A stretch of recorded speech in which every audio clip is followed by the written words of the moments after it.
دلوقتي في القبة الضريحية في مجموعة السلطان الظاهر برقوق. احنا قلنا اكتمل بنائها في سنة 788 هجري، المجموعة كلها 788 هجري 1386 ميلادي، خدت منه سنتين. في النص التأسيسي هنا هتلاقوا ايه؟ يعني بادئ من هنا بسم الله الرحمن الرحيم، البداية اهي: تبارك الذي جعل لك خيرا من ذلك جنات تجري من تحتها الأنهار ويجعل لك قصورا. صح؟ أمر بإنشاء هذه القبة المباركة. فاحنا دلوقتي في القبة، وبعدين والمدفن، صح؟ وبعدين المدفن المبارك والمدرسة المباركة والخنقاء. شايفين يا جماعة في النص؟ يبقى في قبة ومدفن ومدرسة، المدرسة بره هنشرحها بعدين، والخنقاء اللي هي مكان للصوفية المنقطعين للعبادة. السلطان الملك الظاهر سيف الدنيا والدين أبو سعيد إيه؟ برقوق أهو اسمه أهو. وبعدين بقى نكمل ألقابه: العالم، العادل، المجاهد، المرابط، المؤيد، الغازي، الحاكم بأمر الله والتالي لكتاب الله، سلطان الإسلام والمسلمين، نصرة الغزاة والمجاهدين، حامي حوزة الدين، ذخر الأيتام والمساكين، صاحب الصدقات. يعني راجل في منتهى التواضع، صاحب الصدقات والمعروف، المغيث لكل مظلوم وملهوف. وبعدين بقى في الآخر هتلاقوا بقى إيه؟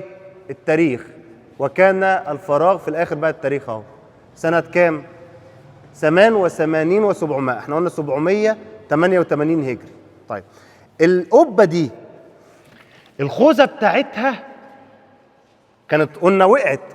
بصوا كل الخوذ بتاعت الخوذة اللي هي يا جماعة من أول هنا، من أول مناطق الانتقال، الجزء اللي فوق ده، قلنا القبتين اللي قبلنا بتوع قلاوون وبتوع الناصر محمد بن قلاوون كانوا إيه؟ وقعوا. بعدين الخوذة دي وقعت، ولجنة حفظ الآثار العربية ركبتها في سنة 1893 في بداية حكم عباس حلمي الثاني. بس القبة القديمة كتب عنها المؤرخ ابن إياس إن هي كانت قبة حجر، وبيقول إن هي أول قبة حجر في مصر. والمعلومة دي خاطئة، لأن كان في إحنا دلوقتي في دولة المماليك الجراكسة، في بداية دولة المماليك الجراكسة. أنا بتكلم إن الخوذة تبقى حجر، الخوذة تبقى حجر.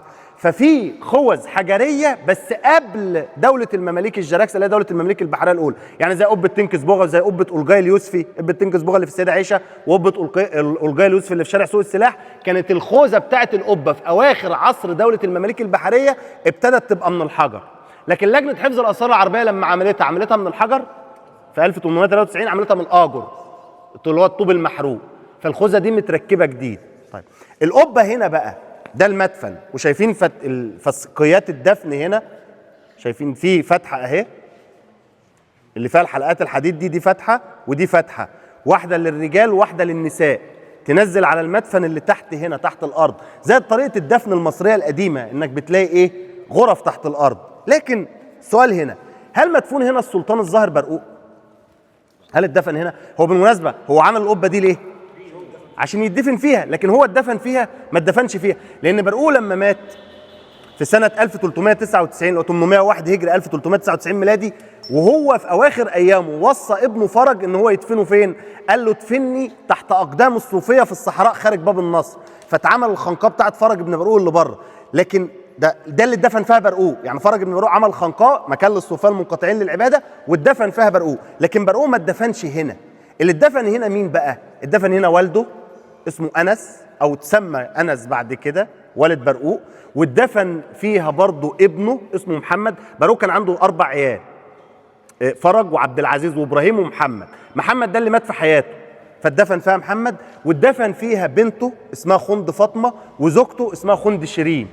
الناس دي كلها كانت مدفونة فين بقى في الأول؟ خصوصا عياله، بالتحديد عياله دول كانوا مدفونين فين؟ كانوا مدفونين في قرافة المماليك في مكان اسمه تربة يونس الدوادار.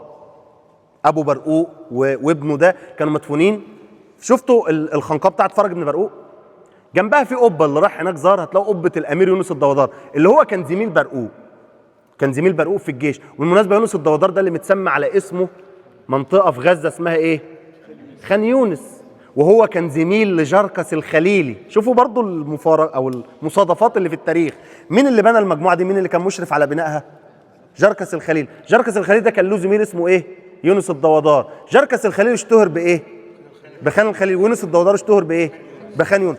ودول كلهم كانوا زملاء لبرقوق في البدايه قبل ما برقوق يتسلطن. لما كان برقوق اتابك الجيش، كان لسه قائد الجيش وزير الدفاع، كان يونس الدودار ده زميله. يونس عمل قبه هناك في قرافه المماليك، فبرقوق دفن فيها مين؟ عند صديقه بقى، دفن فيها مين؟ ابوه وابنه وبتاع. لما برقوق ربنا فتح عليه بقى السلطان وبنى القبه دي، قام عامل ايه؟ قام ناقل اهله من قبه يونس الدودار اللي في القرافه، وجه هو جابهم دفنهم هنا. لكن برقوق نفسه لما قرر بقى ان هو هيتدفن، لما كان على فراش الموت وصى ان هو يتدفن فين؟ في قرافه المماليك. هو نفسه اتدفن هناك. ولاحظوا ان دايما في القباب الضريحيه شايفين الشباك ده؟ الشباك ده لان في طلبه قاعدين هنا، الطلبه الدارسين هم عايزين دعاء الطلبه الدارسين يوصل للناس المدفونين. وبالمناسبه والشبابيك دي برضه، الشباكين دول، يعني الشباك ده اللي هو على الايوان، على ايوان القبله، والشباكين دول دي كلها علشان يوصل الدعاء، دعاء المره، ويقعد هنا قارئ الشباك يقعد يقرا القران، ودعاء الطلبه الدارسين. فده كان في الاعتقاد بتاع المماليك، لان هم عارفين ان هم عملوا ايه؟ عاملين بلاوي وعايزين يدخلوا الجنه، فعايزين الناس تدعي لهم، فلذلك كانوا يفتحوا الشبابيك دي. طيب هنا برضو في الغرفه دي اكتشف فيها المرحوم حسن عبد الوهاب 150 قطعه زجاجيه مموهه بالمينا، اتنقلت كلها المتحف الفني الاسلامي جوه الغرفه دي. هي للاسف فيها ترميم مش هينفع نفتحها. ولقوا فيها مصاحف، يعني كان فيها كتبيه اللي هي مكتبه، كان جواها في مصاحف. كل ده اتنقل، يعني اكتشفوها في الثلاثينات. شفنا فسقيات الدفن، التنور جديد، عشان بس الناس اللي تسال. المفروض ان يعني الاطار الخشبي اللي فوق ده كل ده كان بيتعلق منه المشكوات، حتى هتلاقوا فيه سلاسل اهي، المشكوات اللي هي وسائل الاضاءه اللي زي المشكوات اللي بره دي هنشوفها، بس كل ده جديد. والتنور كان هو بتاع الاضاءه برضو، ده جديد. كل ده اتعمل حديث. خلاص لو طلعنا بره بقى هنشوف النص التأسيسي من بره، في نص تاني شوف برضو من على الباب كده اللي بره ده. في اي اسئله؟